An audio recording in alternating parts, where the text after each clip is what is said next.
You're listening to Inside the Village, where all news is local and no topic is off limits. So help me, Bob, it's bully in the alley. Hey, bully in the alley. So help me, Bob, it's bully. Welcome back to another episode of Inside the Village across the Village Media Network, and of course available wherever you might find your favorite podcast. I'm Scott Sexsmith. Derek Turner, executive producer, is here, as is Michael Friscoletti, our esteemed editor-in-chief here at Village. Fake news. There's no fake news about that. Fake news now. I'm excited. This is a great time of year. Hockey playoffs, a few weeks away. The Masters coming up next week. And, of course, baseball season just starting yesterday. We're taping on a Friday, so yesterday, Yes, opening day. And I'm not going to lie. If anyone listens to this podcast, baseball is my game. I love it. It is your game. I love it. It's my favorite. The Detroit Tigers are my heart and soul. Since I was a little boy, I love them. They were a magical year last year. But there's something different this year. I'm a little bit torn. Like, this is America's national pastime. We're trying to be, show our Canadianness, and it's just a little different this year. And it just makes me even more sad about what's happening. Yeah, and of course, both of our teams, your Tigers, my Jays, off to 0-1 starts.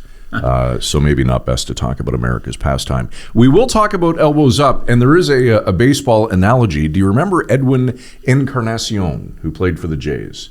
Every time he hit a home run, ran the bases with his elbows up. What was on there, like a bird or something? Yeah, we're supposed to hold the parrot. That's when the Blue Jays were good. That's back in 2015. Seems like a lifetime ago. Yes, it will be another lifetime. They're looking rough, 12-2. Yeah, that was not a good start. 161 games to go. So we won't call it yet, but we also won't plan the parade. Okay, you mentioned America's pastime. America certainly in the news yet again. President Donald Trump announcing that he's imposing 25% tariffs effective April 2nd on foreign-made vehicles, cars and light trucks. This just keeps going on and on. Yeah, and it will continue to keep going on and on for a long time. And we've started, a lot of people are talking about what the long-term implications of this are, not just over the next few weeks and months, but years down the road. Right. Mark Carney, the Prime Minister, made some really powerful remarks at his press conference yesterday about how this relationship with the United States is broken and will never be the same again. Yes. Right? And, both he and his, the other front runner in the federal election race, Pierre Poilievre, have spoken about how the economy is going to be different going forward and what we need to do to make sure Canada's economy is strong without the traditional trading partner we've had for so many decades. And this is these are the kind of conversations people are having, and we're going to have one today as well. We certainly will, and we will do just that with Dr. François Neville. Dr. Neville is the Associate Professor of Faculty and Strategic Management at McMaster University. He joins us next when Inside the Village returns, right after this.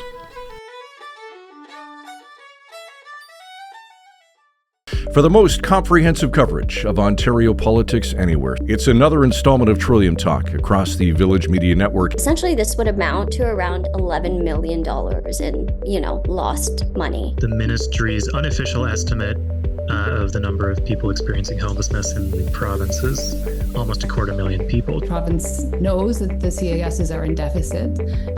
They will probably find out that this is one of the reasons why. Amidst the speculation of an early provincial election that the Ford government is worried about. Trillium Talk every Sunday morning at 8 across the Village Media Network.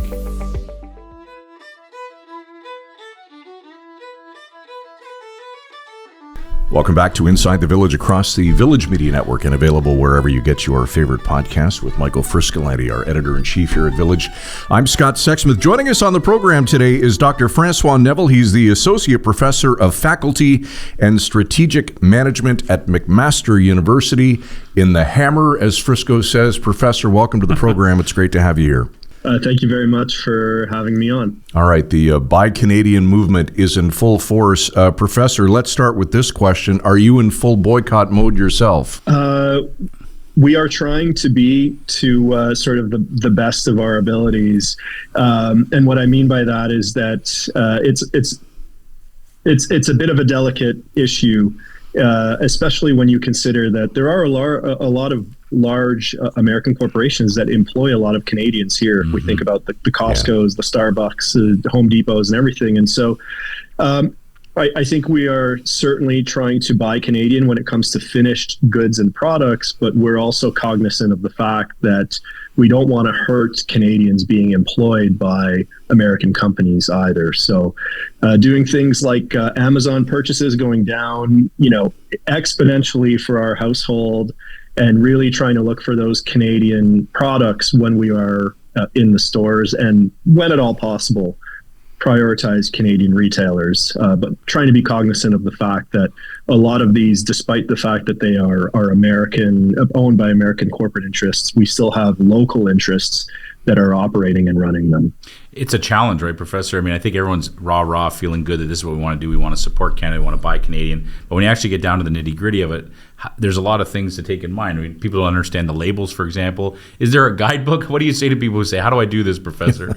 I actually think that a lot of the retailers have responded to this by making it easy on consumers to, by identifying Canadian products.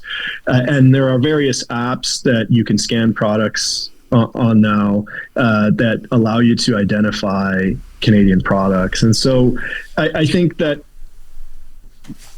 it really comes down to what can any given person do within the limitations of their own personal financial and household situation. And certainly not everybody is in the position to go scorched earth on the Buy Canadian and possibly accept increases in prices and costs of living that come with that. But I think anyone who's interested in participating in the movement, if we want to call it that, I think that it's certainly a movement that's not taking a hard line on what is required in terms of to what extent you actually have to commit to buying Canadian, or at least not supporting American. Yeah, you make a good point, right, about how the retailers have kind of stepped up. You do a lot of big signs in the stores saying what is there, just for basic information, there's a difference between, say, made in Canada or product of Canada. Do you know what distinguishes the two? I haven't done a whole lot of research into what distinguishes the two of them. I know that this has to do with very complex rules around what percentage of inputs go into the products, where it's produced versus where it's not produced. I think it's safe to assume that if it's claiming to be made in Canada or a product of Canada, that there is a substantial Canadian input into the product at some point in the value chain of that product. And so I personally, don't think it's necessarily the most productive thing to get hung up on that distinction personally, but that's just kind of my view on it. Professor, why was this never as important before? Why were we never so pro-Canadian before all of this tariff stuff? That's a really good question. I think there are a lot of probably reasons that explain it, but I think it just comes down to human nature. And so I think Canadians, like most other people, are the most pressing issues to them are sort of those kitchen table issues in terms of cost of living, in terms of their household budgets. And so when that is the most important concern, then the motivation to support local or support national is perhaps not as important. If this were merely a trade war and left at that, meaning Donald Trump decided he was going to break the Kuzma agreement and impose tariffs, and it was just left at that, most Canadians, or many Canadians, might simply take that in stride and say, you know what, he's reneging on a trade deal that he negotiated. That's bad faith negotiation. This is going to hurt us, but, kind of keep calm and carry on. I think where this really ratcheted up and why we're starting to see this movement gain traction has to do with the rhetoric around the 51st state and annexation. Yeah. And I think that particular aspect of it, also explains why this movement seems to have gotten more traction than your typical boycott or boycott. We know the overwhelming majority of boycotts and boycotts do not work. And part of the reason for that is because to effectively participate in one of these movements, you have to make concessions and sacrifices, right? You have to spend a little bit extra time checking labels. You might have to drive or travel to a different store. And so I think it's a very simple sort of hierarchy of needs argument where, you know, your most pressing issues are, say, those kitchen table issues. But then when the sovereignty of your country is under attack, that, you know, I think for a lot of people has gone right to the top of the list. And at that point, it really changes almost the utility function of the consumer. And it's that extra little bit of motivation to maybe absorb a little bit of an extra financial hit or take a little bit of extra time to find those products. Mm-hmm. It's a great point. You kind of touched on my next question, which is how will this actually work, right? Will it actually work? And I think that's the Canadians feel like they're empowered to do this. They want to make a difference. But in the end, say 6 months from now, will it make a difference? Will it impact America in any way? It's really hard to tell.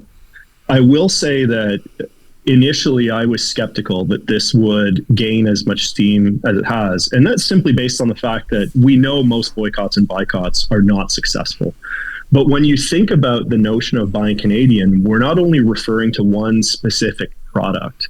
There's various products and there are substitutes to those products. So let's take the example of a head of iceberg lettuce, which predominantly we're still currently getting from the US. Now, you know, if you want to have a salad, you can choose to use a different lettuce from iceberg lettuce. You could say, I'm going to eat something entirely different from salad. And so when you think about the number of not only competitor products within a specific category, but substitutes outside of that category that fulfill the same need, all of a sudden you're giving Canadians a lot of options to choose from that allow them to satisfy some of these needs. Now, if we compare that to most other boycotts, right, we're typically comparing specific products that people aren't necessarily willing to go without for a prolonged period of time, or there are not a whole lot of competitor products out there. The cost of switching is too high. So, for example, the Loblaws boycott, not a whole lot of people are interested in going to a grocery store outside of their routine, learning a different layout, so on and so forth. This is a movement that's easy to participate in, and it's a movement that doesn't require sort of an all or nothing commitment to feel like you are participating in the movement, to feel like you're making a difference. But I think the key part of it here is really the emotional resonance of the movement. And so my guess would be, so long as the rhetoric from President Trump continues along the lines of annexation and 51st state, I would guess that Canadians are willing to continue fighting and participating in this movement as long as that rhetoric continues. If that rhetoric were to calm down, I think it would be reasonable to expect that this movement might, you know, tail off as we, you know, head into the summer or later than that, for example.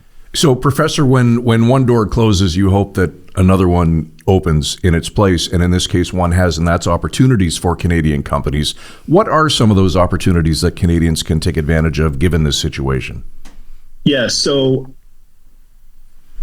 this, I think when we're talking about it in more of the context of the broader, you know, geopolitical environment and how this is changing the business environment, it would be prudent for Canadian companies and other organizations to assume that this is the new normal moving forward, meaning we have to adjust our expectations that our entire economy is going to require a pivoting away from the US and investing in not only local, you know, having a stronger Canadian presence, but also with other international trading partners. And so that there's no getting around the fact that will be incredibly uncomfortable and probably very painful, but it can be a huge source of opportunity. And I think one of those major opportunities, you know, myself speaking from someone who's in a university, there could be an incredible opportunity to attract the best and brightest Americans who have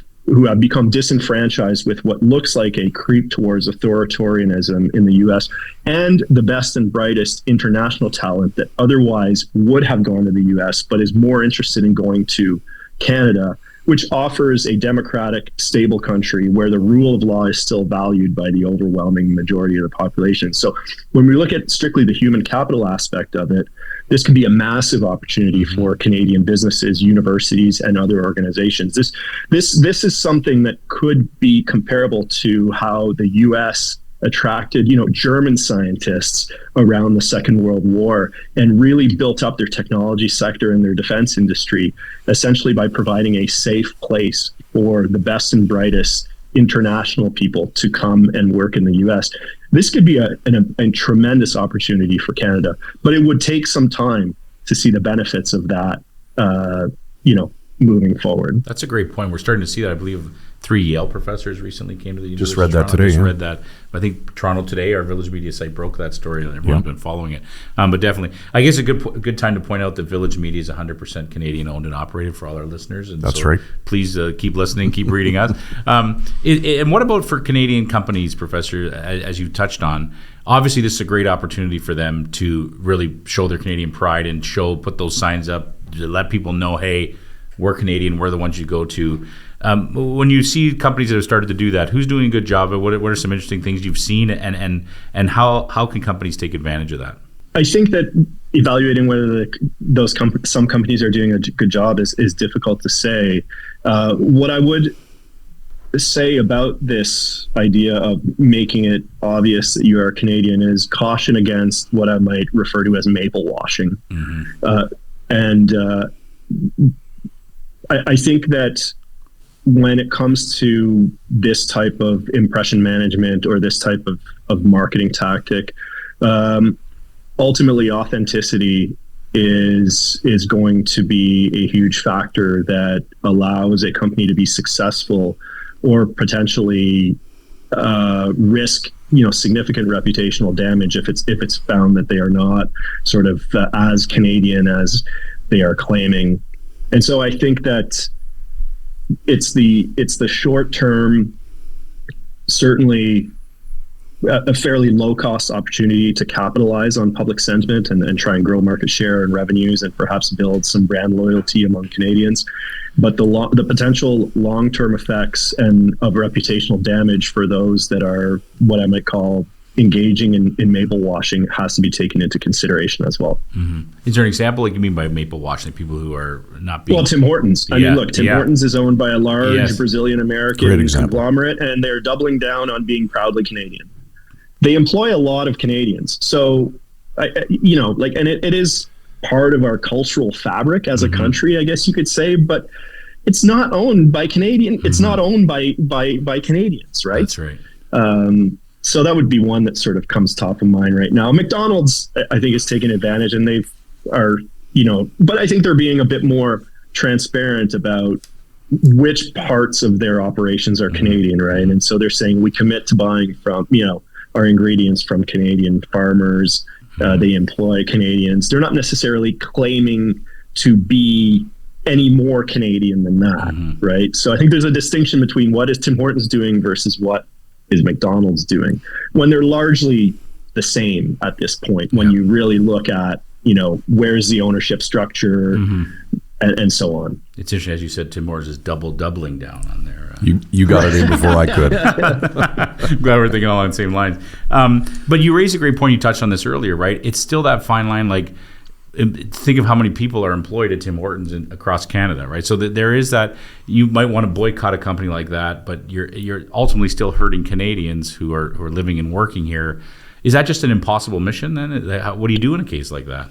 I don't think there's a clear answer. I think it's just much like people are taking extra time to research which products are Canadian and not, then maybe taking that extra time to really just think critically about like the scope and the scale of which companies you're boycotting, and hurting Canadian workers, even if they're employed by large American companies, I think is counterproductive. So I would say not blindly participating in Buy Canadian.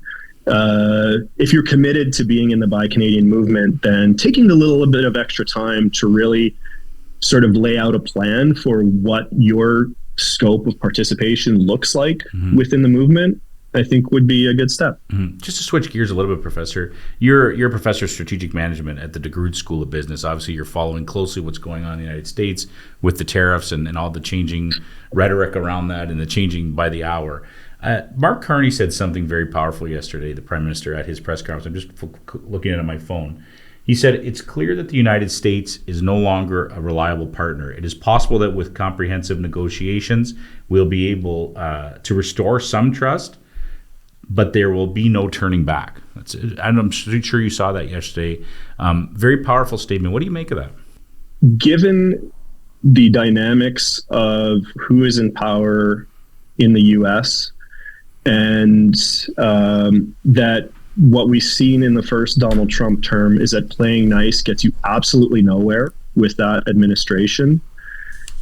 From a strategic standpoint, I think regardless of who is the Canadian Prime Minister, it would be foolish to assume that Trump is going to go away in 4 years, that this new American posture towards the rest of the world is going to go away in 4 years.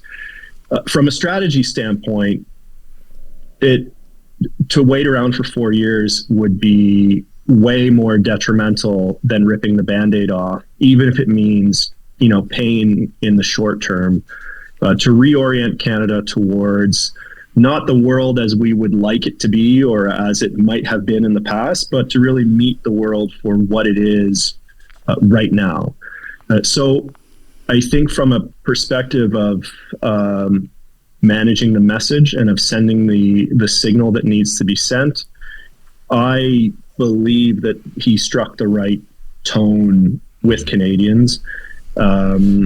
It's very sad. I lived in the U.S. for a number of years. Many of my best friends and colleagues are Americans, but you can't be held at gunpoint for 4 years and then hope that things are going to magically get better at the end of those 4 years. And so I think with anything, what we teach in our MBA programs, what we teach undergrads in business schools is like, you don't escalate a failing course of action, right? You don't invest more into that. I think we've been provided enough evidence now from this administration that this is not heading in a direction that is going to be mutually beneficial or serve Canadian interests. And so at that point, it's time to exit, essentially, and to pivot and to articulate a new plan.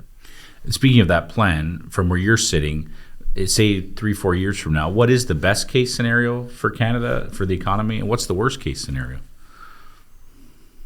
I mean, well, okay, if we assume that a military invasion is completely off the table, because I think that's the absolute worst case scenario. We hopefully assume that, yes. So strictly economically speaking, I think that an achievable but best case scenario for the Canadian economy, and maybe this is more of a 10-year timeline, is reducing our exports to the U.S. from, we're close to 70-80% now, getting it down to 50, and diversifying that with the rest of the world. So I think that would be the best case scenario. The worst case scenario, I think, would be like not having an honest look at where our economy is really heading if the North American integration completely breaks down. And what I mean by that is as follows. Having a wholly owned Canadian auto industry sounds great. It sounds like a great short-term idea to save automotive jobs and to repurpose auto plants in Ontario. But is that the best economic decision? I think we need to have a long, hard look about if our economy is not going to be integrated in the U.S., then to what extent do we maintain legacy industries that were built on integration with the U.S. versus to what extent do we go in our own direction, right? And so I think having an honest look at, to what extent do we maintain certain pillars of our economy because they have sort of legacy or historical significance versus what makes sense economically moving forward. You mean like the auto industry, for example? That would be one example.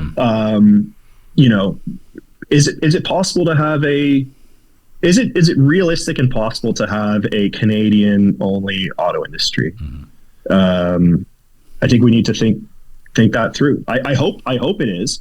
It certainly would seem like we have the raw materials at a low enough cost and the skilled labor to do that. But you know, we have to be able to export those cars somewhere. And if we're not exporting them to the U.S., then are some of the other global markets with their own domestic auto industries interested in importing our cars? So these are really complicated questions. But I think taking a clear-headed, honest perspective of what, you know, again, what pragmatically does a more self-sufficient Canadian economy have to look like versus what would we ideally want it to look like, but that may not be, you know, feasible and pragmatic.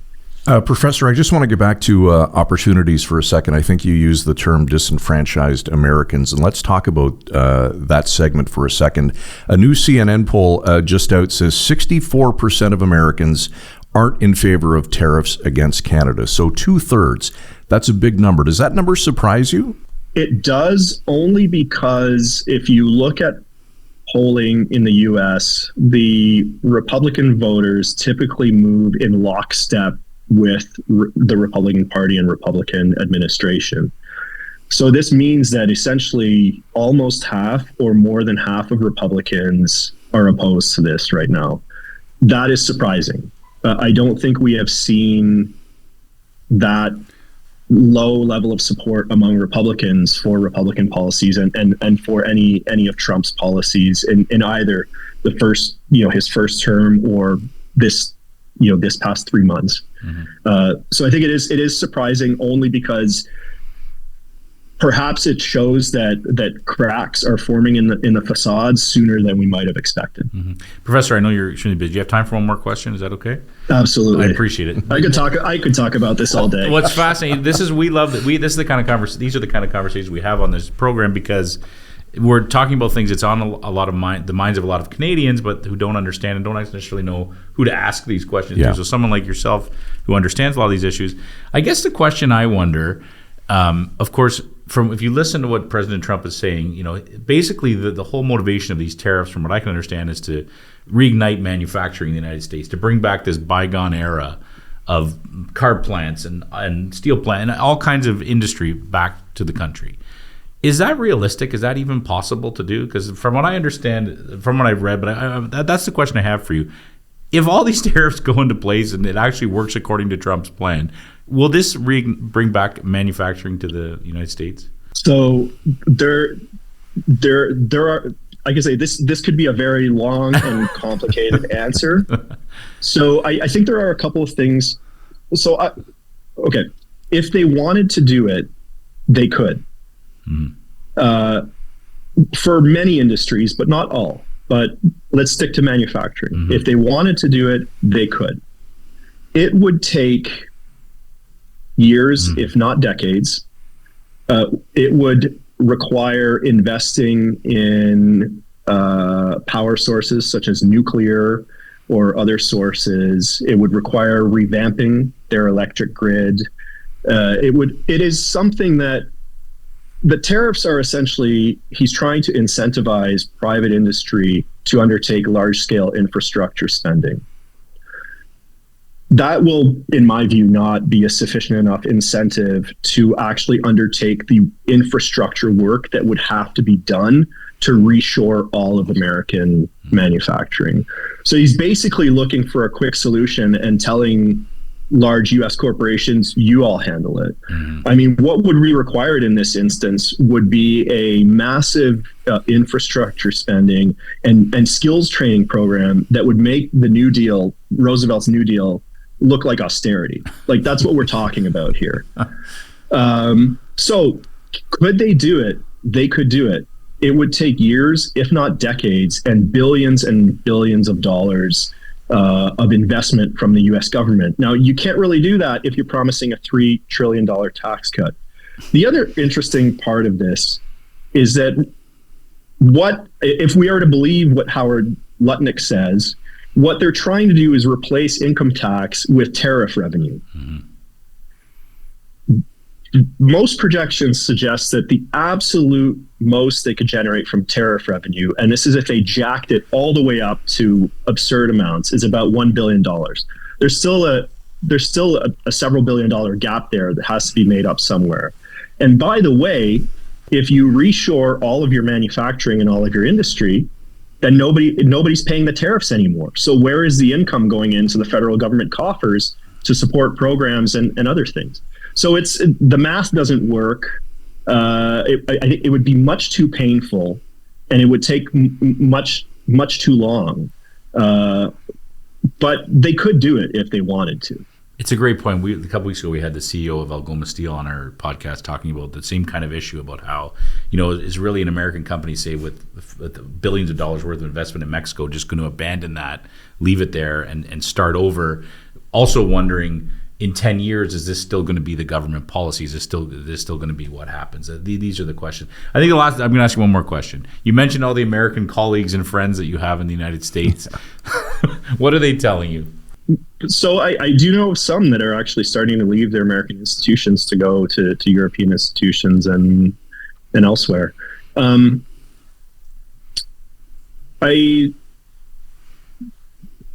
I sense a somewhat of a feeling of powerlessness. So there seems to be a general consensus that this is not what most people voted for, even those that voted for Trump, and that this is not heading in a good direction. But I think there's still perhaps there's still a little bit of confusion around what can be done to stop it, and a sense of powerlessness, and maybe some apathy there. So yeah, it's at least based on the people I'm talking to, they're not particularly pleased with the current situation, both domestically and if you look at how the U.S. is basically withdrawing from the post World War II world order that, by the way, they set up, and they wanted control and power over. So, all right, we'll leave it there, but quite possibly not the last time that we'll have a conversation on this. Dr. François Neville, Associate Professor of Faculty and Strategic Management at McMaster University in Hamilton. Professor, good of you to spend so much time with us today. We appreciate it. Great. Thank you so much for having me on. I really enjoyed this a lot.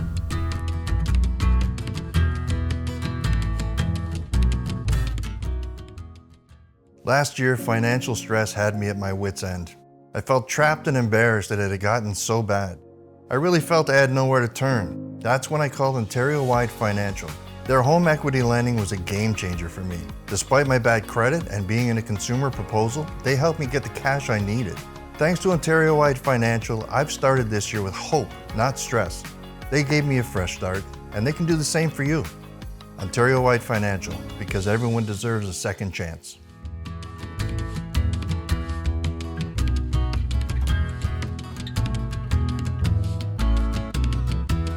All right, back to wrap on Inside the Village. One thing that I wanted to ask the professor before we let him go, and I wish we could pull him back maybe next time.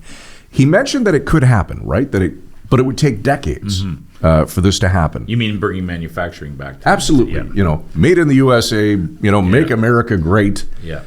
Trump has no interest in waiting decades. He wants it now. He wants it while he's in the Oval Office, which is, now less than 4 years, and it would never happen. Yeah, so he has no interest in that. The instant gratification. Right. So what's the end game if it can't happen within, those 4 years? I don't know. Yeah. It's interesting what he said, too, at the end, just about how the thoughtful discussions that we need to have about what our economy looks like going forward. And it's interesting, both the front runners in this federal election, Pierre Poilievre and Mark Carney, have both talked about that, right? About how we're in a different world now, and we need to look at how the economy is going to be a decade from now.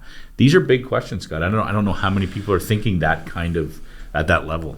Yeah, and we certainly know firsthand through recent polling that I think we did through Parliament Today and Palace data that this election in Canada, April 28th, is 100%, well, actually not 100%, 40% according to the numbers, but this is a tariff election through and through. It's what people are talking about, and it's what the long-term impacts of those tariffs are going to be. Changes by the hour, Scott. The headlines are changing all the time. I don't know. We'll see where we are next week. Yeah, I will say this, boys, elbows up. Elbows up. All right, ITV at villagemedia.ca. Any questions, comments, concerns, criticisms, even those, we'll take them. ITV at villagemedia.ca. On behalf of Derek Turner, executive producer of the program, Michael Friscolanti, our editor-in-chief here at Village Media, I'm Scott Sexsmith. Thanks for watching. We'll see you next time on Inside the Village.